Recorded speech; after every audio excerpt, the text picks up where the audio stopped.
Assalamualaikum warahmatullahi wabarakatuh. Jadi hari ini kami akan mempresentasikan tentang jalur pelayaran dunia dan jalur perdagangan rempah Indonesia. Perkenalkan, saya Aurel Ovina, absen 6. Perkenalkan, nama saya Asia Sireni, nomor absen 7. Perkenalkan, nama saya Kayana Magen Listio dari absen 20. Perkenalkan, nama saya Misal Abdul Lestari dari absen 24. Nusantara telah dikenal sebagai daerah penghasil rempah-rempah, yaitu komoditi utama dalam perdagangan internasional pada masa itu. Rempah-rempah telah lama digunakan penduduk Nusantara dan bangsa lain seperti bangsa Arab, India, Cina, dan Eropa sebagai obat-obatan, bumbu masakan, dan pengawet makanan. Wilayah penghasil rempah di Nusantara dibagi menjadi dua daerah produksi. Daerah pertama adalah di bagian timur, yaitu Kepulauan Maluku dan Kepulauan Banda yang menghasilkan cengkeh dan pala. Sementara di wilayah barat yang terdiri atas Pulau Sumatera, Jawa, dan Kalimantan sebagai daerah penghasil lada. Pusat perdagangan terbesar pada masa itu adalah Malaka. Kota ini menjadi tempat terbentuknya berbagai pedagang Nusantara seperti Banten, Makassar, Banda, dan Ternate. Pusat perdagangan tersebut terintegrasi dengan jalur perdagangan Asia. Para pedagang dari Cina, Arab, dan India membawa komoditas tekstil dan porselen. Tingginya harga rempah di pasar dunia mendorong bangsa Eropa untuk membeli komoditas itu langsung dari daerah asalnya. Penjelajah Eropa menemukan jalur Nusantara memutari Afrika melalui Tanjung Harapan.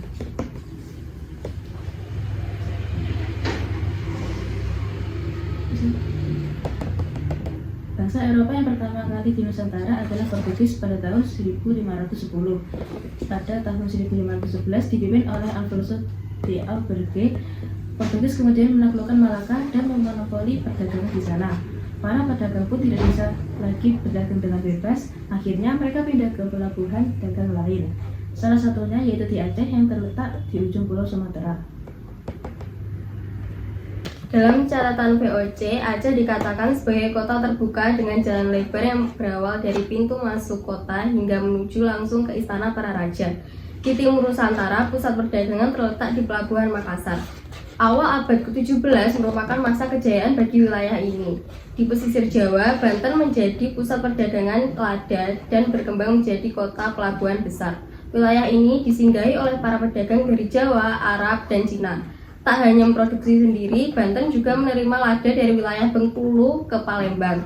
Hingga abad ke-19 tercatat 135 daerah penghasil lada untuk Banten. Pada tahun ke-1596, 4 kapal ekspedisi dari Belanda yang dipimpin oleh Cornelis de Houtman tiba di Pelabuhan Banten. Kedatangannya diikuti oleh perusahaan dagang lainnya asal Belanda. Guna mencegah persaingan tidak sehat, pemerintah Belanda kemudian mendirikan VOC pada tahun 1602. Pada tahun 1605, di bawah komando Stephen van der Hagen menduduki Ambon dan menjadikan sebagai ibu kota penguasa Belanda di Asia Timur. Pemimpin tertinggi dijabat oleh Pieter Both. Pada tahun 1619, Gubernur Jenderal Jan Pieter Zoutkomen berusaha menguasai wilayah Jayakarta.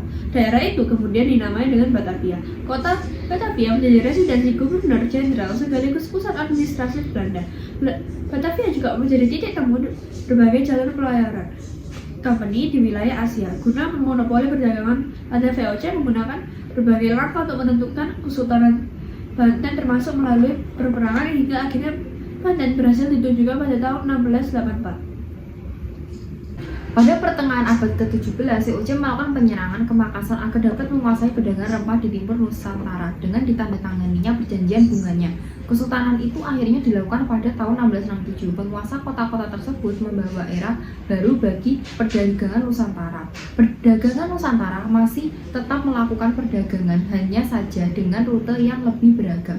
Terdapat 20 titik jalur rempah. Perjalanan rempah-rempah Nusantara membawa kisah kejayaan maritim yang berkelindan dengan kesuraman kolonialisme.